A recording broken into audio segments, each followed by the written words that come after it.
সাইয়েদনা লোকমান ছিলেন চেহারায় কালো চেহারার লোক। সারাদিন রাখালগিরি করার পরে যখন ঘরে ফিরতো, আপনারা যেমনি হাজার মানুষ এখানে এসেছেন, তার বাড়ির সামনে হাজার হাজার মানুষ বসে যেত আর তার জ্ঞান প্রজ্ঞাপূর্ণ হিকমতপূর্ণ কথাগুলো শুনত। তার মনিব, তার মালিক ভাবলো, কিরে আমি লোকমানের মালিক, আমার কাছে কেউ আসে না, আর আমার রাখাল, আমার কর্মচারীর কাছে এত মানুষ কি কথা শুনতে আসে, ওর কাছে কি আছে? লোকদেরকে জিজ্ঞেস করলো, লোকেরা বলল, আপনার এই রাখাল কোন অর্ডিনারি সাধারণ রাখাল নয়, সে একজন অসাধারণ রাখাল। তার প্রজ্ঞা, তার বুদ্ধিমত্তা, তার ইন্টেলেকচুয়াল পাওয়ার, তার নলেজ, তার উইজডম এত উচ্চাঙ্গের, এত উচ্চমানের, এরকম লোক দ্বিতীয়টা হয় না। কোন সুবহানাল্লাহ। মনিব বলে, তাই নাকি? আমার রাখালের এত জ্ঞান, আমার রাখালের এত প্রজ্ঞার আমি নিজে জানি না, একটা কাজ করি, আমার রাখালকে একদিন একটু চেক করি। তো লোকমানকে মনিব ডেকে বলল, লোকমান, ইবনু জারির আত-তাবারি একটা তাফসীর গ্রন্থ আছে, ওই তাফসীর গ্রন্থে এই বর্ণনাটা এসেছে। লোকমানকে ডেকে বলে, ইয়া লোকমান, ইযবাহ শাতান, একটা ছাগল জবাই করো তো, ওয়া আখরিজ মিনহা আতিয়াবা মুদগাতাইন, আর জবাই করে ছাগলের দেহের সবচেয়ে দামি এবং পবিত্র দুইটা অঙ্গ কেটে নিয়ে আসো। শুনতেছেন? সাইয়েদনা লোকমান একটা ছাগল জবাই করলেন, জবাই করে ছাগলের ফাআখরাজা মিনহা আল-লিসানা ওয়াল কলব, জিহ্বাটা আর কলবটা কেটে নিয়ে আসলো। মনিব বলল, লোকমান, ইযহাব ওয়াযবাহ শাতান উখরা, আরেকটা ছাগল জবাই করো, ওয়া আখরিজ মিনহা আখবাসা মুদগাতাইন মিনহা, আরেকটা ছাগল জবাই করে এবার ছাগলের দেহের সবচেয়ে নিকৃষ্ট অপবিত্র দুইটা অঙ্গ কেটে নিয়ে আসো। সাইয়েদনা লোকমান আবার আরেকটা ছাগল জবাই করলেন, ফাআখরাজা আল-লিসানা ওয়াল কলব, আবারও তিনি জিহ্বা আর কলব কেটে নিয়ে আসলেন। মনিব বলে, মা হাদা ইয়া লোকমান, ও লোকমান, এটা তুমি কি করলা? ছাগলের সবচাইতে দামি অঙ্গ, পবিত্র অঙ্গ কেটে আনতে বললাম, জিহ্বার কলব কেটে নিয়ে আসলাম। আবার আরেকটা ছাগল জবাই করে সবচাইতে নিকৃষ্ট অঙ্গ কেটে আনতে বললাম, তখনও তুমি জিহ্বার কলব কেটে নিয়ে আসলা। সাইয়েদনা লোকমান বলে, মনিব রে, জিহ্বা এমন একটা অঙ্গ, এই অঙ্গটা যদি ভালো হয়, এই অঙ্গের চেয়ে ভালো কোন অঙ্গ দেহে আর হয় না। আর এই জিহ্বাটা যদি খারাপ হয়ে যায়, জিহ্বার চেয়ে খারাপ কোন অঙ্গ মানব দেহে আর হয় না। সুবহানাল্লাহ। এই জিহ্বা দিয়ে যদি আল্লাহর জিকির করেন, এই জিহ্বা দিয়ে যদি আল্লাহর কোরআন তেলাওয়াত করেন, এই জিহ্বা দিয়ে যদি মানুষকে ভালো উপদেশ দেন, এই জিহ্বা দিয়ে যদি ইসলামের দাওয়াতি কাজ করেন, এই জিহ্বা দিয়ে যদি ভালো ভালো কথা বলেন, এই জিহ্বার চেয়ে ভালো অঙ্গ আর হয় নাকি? জোরে বলেন। আর এই জিহ্বা দিয়ে যদি মানুষকে গালি দেন, এই জিহ্বা দিয়ে যদি অশ্লীল গান বাজনা করেন, এই জিহ্বা দিয়ে যদি মন্দ কথা বলেন, এই জিহ্বা দিয়ে যদি গীবত করেন, চগলখুরি করেন, মিথ্যা বলেন, জিহ্বার চেয়ে খারাপ অঙ্গ আর হয় না। ঠিক কি না? এজন্য আল্লাহ বললেন, গোলাম, এমন দামি অঙ্গ আমি আল্লাহ তোমাদের দিয়েছি। আলাম নাজআল লাহু আইনাইনি ওয়া লিসানান ওয়া শাফাতাইনি ওয়া হাদাইনাহুন নাজদাইন। আল্লাহ বললেন, গোলাম, আমি কি তোদের চোখ দেই নাই? আমি কি তোদেরকে দুটা ঠোঁট দেই নাই? আমি কি তোদেরকে দয়া করে মায়া করে জিহ্বা দেই নাই? জিহ্বা দিয়েছে কে? কথা বলেন। আমাদের দেহের সবচেয়ে নরম অঙ্গের নাম জিহ্বা। এত নরম, এই জিহ্বার উপর একটা চুল পড়লেও টের পাওয়া যায় কি যায় না? নরম নরম টিস্যু দিয়ে আল্লাহ জিহ্বাটাকে বানালেন। আমাদের জিহ্বার পার স্কয়ার সেন্টিমিটারে টেস্ট বাড রয়েছে 184টা। সেই হিসাবে আমাদের এই ছোট্ট জিহ্বা দিয়ে আমরা কয়েক হাজারেরও বেশি ধরনের খাদ্যের স্বাদ আন্দাজ করতে পারি, আস্বাদন করতে পারি। সুবহানাল্লাহ। এজন্য আল্লাহ বললেন, জিহ্বাটাকে নরম বানালাম। নরম জিহ্বা দিয়ে নরম ভাষায় কথা বলবা। সাইয়েদনা মুসা আলাইহিস সালামকে আল্লাহ বললেন, ফাকুলা লাহু কওলান লাইনান লাআল্লাহু ইয়াতাযাক্কারু আও ইয়াখশা। ও মুসা, ও হারুন, ফেরাউনের কাছে যাও, দিনের দাওয়াত দাও। মুসা, তোমার মেজাজটা আমি করে দিয়েছি গরম, কিন্তু জিহ্বাটা করে দিয়েছি নরম। ফেরাউনের কাছে যখন দাওয়াত দিতে যাবা, গরম মেজাজ নিয়ে যেও না, নরম জিহ্বা দিয়ে নরম ভাষায় দাওয়াত দিবা। সুবহানাল্লাহ।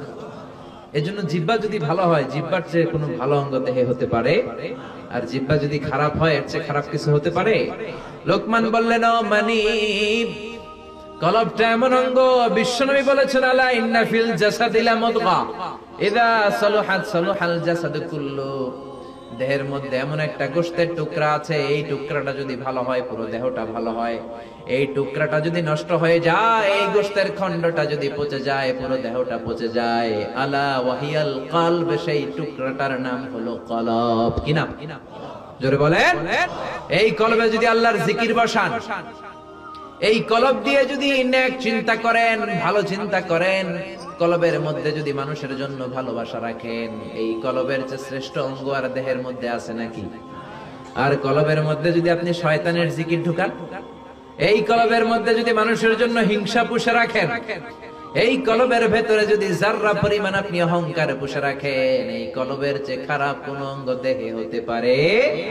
এজন্য আল্লাহ বললেন, আলা বিযিকিরিল্লাহি তাতমাইন্নুল কুলুব। দুনিয়ার কোন জিনিস দিয়ে কলবের প্রশান্তি ঘটে না, কলব ঠান্ডা হয় না। কলব ঠান্ডা হয় একটা জিনিসের মাধ্যমে, সেটা হলো লা ইলাহা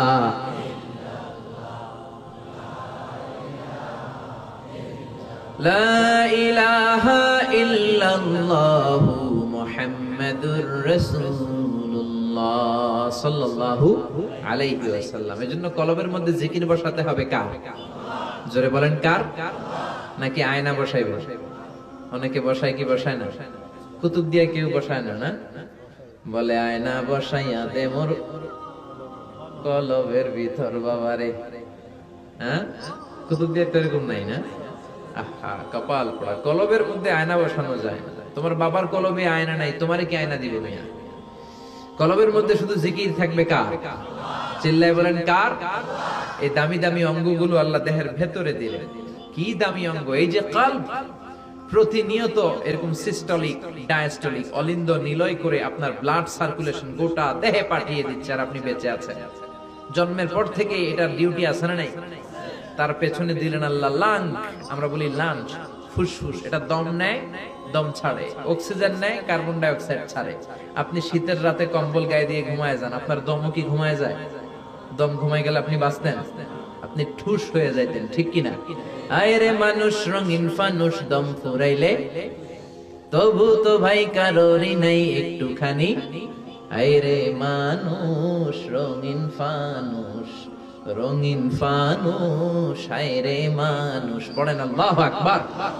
দামি দামি অঙ্গগুলো আল্লাহ ভেতরে দিলেন, কলিজা দিলেন, গল ব্লাডার দিলেন, কিডনি দিলেন, মাইক্রোস্কোপিক ন্যাচারাল ফিল্টার, এই যে দুই দিকে দুইটা। এটা ফেল করলে, নষ্ট হলে ডায়ালিসিস করা লাগে, মানুষ মরে যায়। সুবহানাল্লাহ কইবেন না? আপনি যদি হিউম্যান অ্যানাটমি নিয়ে চিন্তা করেন, কত নিয়ামত আল্লাহ আপনাকে দিয়েছে। যেই অঙ্গটা, হিউম্যান যেই অর্গানটা যেখানে সেট করা দরকার, ঠিক সেই জায়গাতেই সেট করে দিয়েছে কে? হাত যেখানে হইলে ভালো ওইখানে, পা যেখানে হলে ভালো ওইখানে, চোখ যেখানে হইলে ভালো ওইখানে, নাক মুখ কান। চোখ এইখানে না থেকে এই চোখটা যদি এদিকে হইতো, আর এই চোখ যদি এদিকে হইতো, কি হইতো? ফুটবল খেলতে গেলে বিকাল বেলায় ফুটবলের মধ্যে হেড দিলে কপাল দুইটা ডিমের মতো পচে যেত, ঠিক কিনা? নাক যদি এইখানে না থেকে পিঠের মধ্যে থাকতো, প্রত্যেকের নাক খাওয়ার সময় এটা ভালো না খারাপ দেখার জন্য পিঠে নেওয়া লাগতো। দেখো নাক বাবা, খাবারটা ভালো কিনা, নাকি বাসি হয়ে গেল, নষ্ট হয়ে গেল। সুবহানাল্লাহ কইতে মন চায় না? কি সুন্দর করলেন। এই কানটা যদি এদিকে না থেকে এই বগলের নিচে থাকতো, কুতুবদিয়ার ভাইরা বুঝতেছেন? মনে করেন আল্লাহ এই কান এইখানে না দিয়ে দিছে এই বগলের নিচে, আর এই কান দিছে এই বগলের নিচে, তাহলে আজকে আমার ওয়াজ শোনার জন্য সবার এমনি থাকা লাগতো। এমনি চাপা বললে কথা শুনতে পারতেন? সুবহানাল্লাহ কইতে মন চায় না তারপর? এজন্য আল্লাহ বললেন, গোলাম যেইখানে যেই অঙ্গটা দেয়া দরকার আমি রব্বুল আলামিন দয়া করে মায়া করে দিয়েছি। আর এতগুলো অঙ্গের মধ্যে সবচাইতে দামি অঙ্গ হলো জিহ্বা এবং কলব। সুবহানাল্লাহ। এই উত্তর যখন লোকমান দিল, মুনির তো অবাক। আসলেই তো আমার এই গোলাম তো সাধারণ কোন গোলাম নয়, এটা অসাধারণ গোলাম। তিনি বললেন, লোকমান বুঝতে পেরেছি তুমি অনেক জ্ঞানী, অনেক প্রজ্ঞাবান। যাও, তোমারে আর আমি কর্মচারী হিসেবে রাখতে চাই না, আমি আর তোমাকে দাস বানাতে চাই না। চিরকালের জন্য আমি তোমারে আজাদ করে দিলাম। তুমি ছড়িয়ে পড়ো, তোমার কথা দিয়ে লোকজনকে আলোকিত করে দাও। চিল্লায় পড়েন আল্লাহ।